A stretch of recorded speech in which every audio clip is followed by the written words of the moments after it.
ప్రస్తుతం మనం గాంధీ హాస్పిటల్లో ఉన్నాం. ఇక్కడ మోతీలాల్ విషయం మనకు తెలిసిందే. 6 రోజులుగా ఆయన నిరాహార చేస్తున్నారు. ఇది 7వ రోజు. ప్రస్తుతం మనతో బక్కా జడ్సన్ గారు ఉన్నారు. ఆయనతో మాట్లాడదాం. అసలు ఇది ఎంతవరకు వెళ్తుంది ఇదంతా కూడా తెలుసుకునే ప్రయత్నం చేద్దాం. నమస్తే అన్న. నమస్తే బ్రదర్. దగ్గరగా 7 రోజులు అవుతుంది ఆమరణ నిరాహార దీక్ష స్టార్ట్ చేసి. స్టూడెంట్స్ కూడా ధర్నాలు స్టార్ట్ చేసి 15 రోజులు అవుతుంది. మరి ఎట్లా చూడొచ్చు అంటే ఇప్పటిదాకా ఒక స్పందన లేని పరిస్థితి గవర్నమెంట్ నుంచి ఎట్లా చూడొచ్చు? మొత్తము నెల రోజులు అయింది ఇప్పటికి మొదలయ్యి. మేము డిమాండ్ చేయబట్టే నెల రోజులు అవుతుంది. మోతీలాల్ పోయిన ఆదివారము ఈ రోజు మా ఇంటి దగ్గరకు వచ్చిండు. వచ్చి అన్న రేపంచే నేను దీక్ష కూర్చుంటాను, మద్దతు తెలుపమని చెప్పిండు. ఆ రోజు మేము పోయినప్పుడు కనీసం దీక్షలో కూర్చోకుండా ఇమీడియట్ గా ఆయన ఎత్తుకపోయి పోలీస్ స్టేషన్లో పెట్టిండు. పోలీస్ స్టేషన్ కు మేము పోయినప్పుడు అక్కడ మండే రోజు సోమవారం రోజు తెల్లారి మండే రోజు పోగానే పోలీస్ స్టేషన్ 5 నిమిషాలు కూడా కూర్చొని ఎత్తుకపోయి అలా కూర్చోబెట్టారు. కూర్చోమని నీట్గా ఆయన ఒకటే చెప్పి నేను గట్టిగా కూర్చుంటానని లేవనని చెప్పాను. నేను అంత వాస్తవానికి నేను అంత కూర్చుంటానని అనుకోలే. ఓ 2-3 రోజులు అది తినుకుంటా అలా కూర్చుంటాడు, తర్వాత వెళ్ళిపోతారు అనుకున్నాం. కానీ ఈరోజు చాలా బలంగా చాలా స్ట్రాంగ్ గా ఆయన కూర్చున్నాడు. ఈరోజు డిఎస్సి మెగా డిఎస్సి ఇవ్వాలని, అంతేకాకుండా గ్రూప్ 1 1:90 100 ఇవ్వాలని చెప్పేసి, గ్రూప్ 2 గ్రూప్ 3 పోస్టు పెంచాలని, గురుకులం పోస్టు 9200 పోస్టు అటెండ్ పెంచాలని, ఈరోజు కానిస్టేబుల్ ఇంకా 160 పోస్టులు ఇవ్వాలని, ఈరోజు అన్ని పోస్టులు అదే విధంగా ఉంచారు. కాబట్టి వాటిని వెంటనే ఈ రోజు నింపాలని చెప్పేసి ఈ రోజు 7వ తారీఖు ఆయన శరీరం క్షీణించి చాలా సీరియస్ కండిషన్ లో ఈ రోజు అక్కడ ఉన్నాడు. కాబట్టి మేము ఈ రోజు పెద్ద ఎత్తున మేము అన్ని పార్టీలను కలుపుకొని ఈ రోజు జేఏసీగా ఫామ్ అయిపోయి జనార్దన్ ఇక చాలా యాక్టివ్ గా చాలా మంది కూడా యాక్టివ్ గా పనిచేస్తా ఉన్నారు. వాళ్ళందరూ కూడా ఈ రోజు పార్టీలకు అతీతంగా ఈ రోజు తీసుకురావాలని చెప్పి చేసినాము. క్షణం ఒక దిక్కు క్షీణించబోతుంది. ఇప్పుడే నాయకులు కూడా అందరు వస్తున్నారు. కాబట్టి ఇది వీళ్ళు రాజకీయ రంగు పులుముకుంటుంది అనుకోవచ్చా? ఎట్లా చూడొచ్చు మరి? అంటే స్టూడెంట్స్ దగ్గర స్టార్ట్ అయింది ఇవాళ రాజకీయ రంగు పులుకునే పరిస్థితి లేదు. ఎవరు రాజకీయంగా వాడుకోనికి ప్రయత్నం చేసినా గానీ వాళ్ళ బలవుతారు కానీ ఇక రాజకీయాల బలి రాదు. నేను ఇంతకుముందే బీఆర్ఎస్ వస్తున్నా, ఇది మీరు చేసిన పాపాలను బట్టే జరిగింది. ఇది మీరు చక్కగా ఉంటే మీరు రాచరిక పాలన చేసే పరిస్థితి లేకుండా ఇవాళ ఇది ఉండేది కాదు.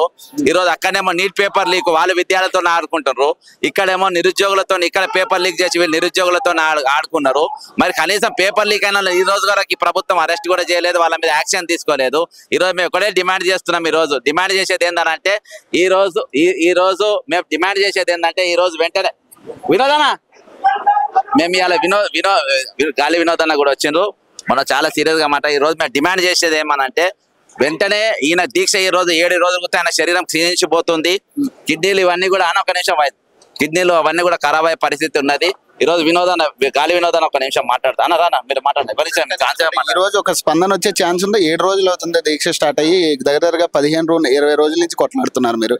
మరి ఈ రోజైనా కనీసం కొలుక్కొచ్చే ఛాన్స్ ఉంటుందా? ఏంటి పరిస్థితి? ఖచ్చితంగా ఉండాలండి. ఇప్పుడు ప్రభుత్వము ఇచ్చిన హామీ మేరకే వాళ్ళు దీక్షలు చేస్తున్నారు, పోరాట రోడ్డు మీకు వచ్చారు. మరి ఇచ్చిన హామీ, ముఖ్యమంత్రి ఇచ్చిన హామీ ఏమైంది? ఉప ముఖ్యమంత్రి ఇచ్చిన హామీ ఏమైంది? ప్రొఫెసర్ కోదండరామరెడ్డి, రియాజు తర్వాత ఈ బ్యాచ్ అంతా ఇచ్చిన హామీ ఏమైంది? ఎందుకు అమలు చేయడం లేదు? వాళ్ళు కొంత కోరికలు అడగట్లేదు. వాళ్ళు గ్రూప్ 2 గ్రూప్ 3 పోస్టులు పెంచమన్నాడు. గ్రూప్ 1లో 1:10 ఇంటర్వ్యూకి పిలువమంటున్నారు. వాళ్ళ మేజర్ స్టాండ్ ఇవే కదా. తర్వాత ఇప్పుడు ఎగ్జామ్స్ ఏవైతే కండక్ట్ చేస్తున్నారో వాళ్ళు గ్యాప్ అడుగుతున్నారు అంతే. ఈ డిఎస్సి నిర్వహించే ముందు మిగతా ఎగ్జామ్స్ అన్నీ ఉన్నాయి కాబట్టి గ్యాప్ ఇస్తే మాకు డిఎస్సి పెద్ద ఎత్తున పడింది కాబట్టి అందరం అది రాసుకోవచ్చు, మిగతా ఎగ్జామ్స్ కూడా రాసుకోవచ్చు. ఇవి ఇంత న్యాయమైన డిమాండ్లను మరి ఎందుకు ప్రభుత్వం నెరవేర్చలేకపోతుంది? దానికి రూపాయి ఖర్చు ఏమైనా అవుతుందా? అయ్యే అవకాశం లేదు కదా. మరి ఎందుకు అట్లా చేస్తుందంటే ఇది కావాలని ప్రతిపక్షం పేరు మీద నెపం నెట్టి ఇవాళ ప్రతిపక్ష పార్టీలు రెచ్చగొడుతున్నారు. బీఆర్ఎస్ పార్టీ రెచ్చగొడుతుందని, బీజేపీ రెచ్చగొడుతుందని వాళ్ళ మీద నెపం పెట్టి మీరు చేయాల్సిన డ్యూటీ మీరు చేయకపోతే రేపు లోకల్ బాడీ ఎన్నికల్లో ఖచ్చితంగా ఎట్లయితే మిమ్మల్ని అధికారులు తీసుకొచ్చిండ్రో అట్లా గద్దె దించే పరిస్థితిని ఇలా విద్యార్థులు తీసుకుంటారు. దీన్ని రాజకీయంగానే చూస్తుంది అనుకోవచ్చా లేకపోతే ఎట్లా? అధికార పార్టీ రాజకీయంగా చూడకపోతే ఇవి పెద్ద సమస్యలు కాదు కదండి. ఇవేం సమస్యలు? ఇవేమన్నా నీకు డబ్బులు కోట్ల రూపాయల సమస్యలా? లేకపోతే ఇప్పుడు నువ్వు జీవన్ రెడ్డి అలంగా ఇంటికి పోయినావు, లేకపోతే ఆ ఎమ్మెల్యే దగ్గరికి ఇంటికి పోతున్నావు, ఈ ఎమ్మెల్యే దగ్గరికి ఇంటికి పోతున్నావు, ఆయన చేర్చడానికి ఇంటికి పోతున్నావు. ఈ విద్యార్థులు ఇంతమంది పోరాడు చావుదా బతుకులా ఉన్నాడు, కిడ్నీలు ఖరాబ్ అవుతున్నాయి. ఇలా మొత్తం పల్స్ పడిపోయింది అక్కడ. ఆ పిల్లవాడికి చూడడానికి నువ్వు కాకపోతే నీ కోదండరామరెడ్డి టైం దొరకలేదా? నీ రియాజ్కు టైం దొరకలేదా? మీ మీకు ఎందుకు టైం దొరకలేదు అంటే వాళ్ళ అధికారం కోసం వాళ్ళ 30 లక్షల మందిని వాడుకున్నారు. ఈ అధికారం రాగానే వాళ్ళని దూరం చేస్తారా మీరు? అంటే నిట్ ఎగ్జామ్స్ కి సంబంధించి ఇప్పుడు అధికారులు ముట్టడి మన నాయకులు ఇంటి ముట్టడి చేస్తున్నారు. మొన్న కిషన్ రెడ్డిది, నిన్న డికేఆర్ నగర్ది. మరి అలాంటి విషయాల్లో యాక్టివ్ గా ఉన్న వాళ్ళు మరి ఈ విషయంలో ఎందుకు పట్టించుకో? నేను అదే అంటున్నా, ఇప్పుడు నీట్ ఎగ్జామ్ అనేది జాతీయ స్థాయి నిర్ణయము, కానీ ఇవి నీ చేతిలో ఉన్న నిర్ణయాలు కదా ఇవి. అవి జాతీయ స్థాయి నిర్ణయాల గురించి కొట్లాడనియండి. కానీ రాష్ట్ర ప్రభుత్వం ఏం చేస్తుంది ఇవాళ? రాష్ట్ర ప్రభుత్వము ముఖ్యంగా ముఖ్యమంత్రి ఏం చేస్తున్నాడు అంటున్నా, అంటే నీకు ఎమ్మెల్యేలు మార్చుకోవడము 64 ఉన్నా కూడా ఇంకా పెంచుకోవడమే నీకు పెద్ద ఇంపార్టెంటా? నీ కుర్చీ ఇంపార్టెంటా? మరి నీ కుర్చీ ఎవరైతే ఎక్కించారో కుర్చీ దింపేదాకా నీ ఎంబడి పడతారు. ఢిల్లీ అదే రాహుల్ గాంధీ దగ్గరికి పోయి నీ కుర్చీని దింపిస్తాం. నీ కుర్చీని దింపించడం ఖాయం. ఎందుకంటే నీ కుర్చీకి ఇలా రాహుల్ గాంధీ గారు వచ్చి అదే చిక్కడపల్లి లైబ్రరీకి వచ్చి నీకు ఇప్పుడు కుర్చీ ఇచ్చిండ్రు వీళ్ళంతా 30 లక్షల మంది విద్యార్థులు. కాబట్టి అదే నీ కుర్చీని దింపించే కార్యక్రమం మొదలు పెడతాం. చలో ఢిల్లీ కార్యక్రమం ఉంటుంది. ఖచ్చితంగా దిగిరా, వీళ్ళ సమస్యలు నెరవేర్చు. న్యాయమైన డిమాండ్స్, వీళ్ళ అన్యాయమైన డిమాండ్లు కాదు. నీకు అధికారం ఇచ్చిన వాళ్ళు అట్లాంటి వాళ్ళను ఇవాళ ఎందుకు న్యాయం చేయట్లేదు? ఖచ్చితంగా ఎట్టి పరిస్థితుల్లో ఊరుకో. మాలాంటి వాళ్ళం తెలంగాణ కోసం ఎట్లయితే నిరంతరం విద్యార్థుల వెంట ఉండి తెలంగాణ రాష్ట్రాన్ని సాధించినామో వీళ్ళ న్యాయమైన హక్కులను సాధించే వరకు ఖచ్చితంగా వాళ్ళ వెంట ఉంటాం. పరిస్థితి ఎట్లా మాట్లాడేది కదా, ఏమంటారు? మోతీలాల్ పరిస్థితి చాలా దారుణంగా ఉందండి. ఇప్పుడు నేనేమంటున్నా అంటే మోతీలాల్ గారికి ఇమ్మీడియట్లీ ట్రీట్మెంట్ ఇవ్వండి, ప్రాపర్ ట్రీట్మెంట్ ఇచ్చి మీరు న్యాయం చేయండి. వాళ్ళకి పిల్లలకు న్యాయం చేస్తే ఆయన బంద్ చేస్తాడు, దీక్ష ఇమీడియట్లీ బంద్ చేస్తాడు. ఒక అనౌన్స్మెంట్ చేస్తే మోతీలాలే కాకుండా 30 లక్షల మంది కూడా వాళ్ళంతా కూడా ఉద్యమాన్ని రోడ్లు బంద్ చేసి నీకు కూర్చుంటారు కదా, కూర్చొని చదువుకుంటారు కదా. మరి వీళ్ళందరినీ ఇవాళ చదువు మానేసి రోడ్ల మీదకి వచ్చి నీ ఉద్యోగాలు చేయమంటే ఎట్లా చేస్తారు? ఇదంతా నాటకం కదా.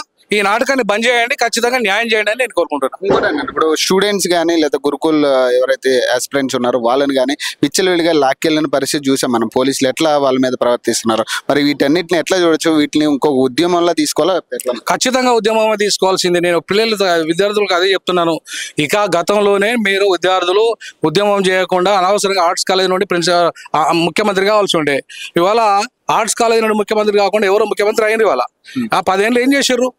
దుర్మార్గాలు చేశారు కదా. ఇప్పుడు కూడా అసలు తెలంగాణ ఉద్యమంతో సంబంధం లేని రేవంత్ రెడ్డి ముఖ్యమంత్రి అయ్యిండు. ఎవరు ఓట్లయితే అయినరు? ఎవరైతే ఓట్లయినరు? ఈ యువత నిరుద్యోగులే కదా, వాళ్ళంతా ఓట్లయితే అయినారు కదా. ఆయనకు ఎందుకు ముఖ్యమంత్రి చేస్తారు? మీరే ముఖ్యమంత్రి కామంటున్నా నేను విద్యార్థులను, మీరే ముఖ్యమంత్రి తయారు కామంటున్నా, మీరే లోకల్ పార్టీ సర్పంచ్లు కామంటున్నా, మీరే ఎంపీటీసీలు కాండి, మీరే జెడ్పీటీసీలు కాండి, మీరే ఇవాళ మొత్తం కోఆపరేటివ్ మెంబర్లు కాండి, అన్ని మొత్తం మున్సిపాలిటీలు జిహెచ్ఎంసీలు అన్నిట్లో మీరే పోటీ చేయండి. మీరు నిలబడండి, మేము మీకు అండగా ఉంటాము. ఖచ్చితంగా మిమ్మల్ని అధికారం తీసుకొస్తారు ప్రజలు. ఎట్లయితే ఈ ప్రజలు వాళ్ళకి అధికారం ఇచ్చారో మీకు కూడా అధికారం ఇస్తారు. ఓటు చైతన్య వైపు వెళ్ళాలంటున్నా, ఖచ్చితంగా అధికారం వీళ్ళని దించాలంటున్నా. గతంలో ఎట్లయితే 10 ఏళ్ల ప్రభుత్వ అహంకారం దించారో ఇప్పుడు 6 నెలల్లో అంతకంటే దుర్మార్గం జరుగుతుంది. కాబట్టి ఈ యొక్క ముఖ్యమంత్రి అహంకారాన్ని దింపాలంటే ఓటే ముఖ్యము. ఆ ఓటు అనే ఆయుధాన్ని ఇలా వాడాల్సిన అవసరం ఉంది. రానున్న ఎన్నికల్లో గద్దెని ఎట్లయితే ఎక్కించారో గద్దె దింపేదాకా మళ్ళా రాహుల్ గాంధీ వచ్చి ఇవాళ ఆయన తీసేసేదాకా పోరాటం ఆపద్దని చెప్పేసి నేను విద్యార్థులను కోరుకుంటున్నాను. Thank you.